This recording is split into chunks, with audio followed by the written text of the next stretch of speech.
بسم الله الرحمن الرحيم. السلام عليكم ورحمة الله وبركاته. بما ان عيد ميلادي فاضل عليه 3 أسابيع تقريبا، وبرج الدلو وهو طفل بيعمل ايه بقى؟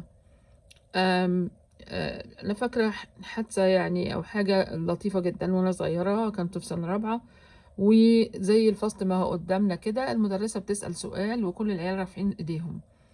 اوكي، انا عارفه الاجابه طبعا، بس انا ما بحبش ارفع ايديا، وهم اساسا كمان كانوا حاطين صباعهم في عين المدرسه. انا كده ما بحبش اتنطط ولا حاجه، انا بحب اقعد مكاني واللي عايزني يجي لي. فطبعا المدرسه كمان كانت جديده، فالمهم فهي سابتهم كلهم وجت وبتقول طب رد انت بقى يا اللي قاعده نايمه على نفسك. في الواقع ان انا ما لحقتش حتى ارد، لقيت الفصل كله هو اللي بيرد.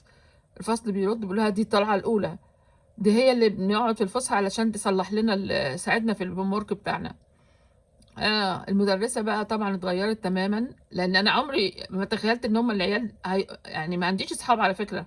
انا ما فيش اصحاب، انا اللي عايز يطلب مني حاجة بعملها له وخلاص.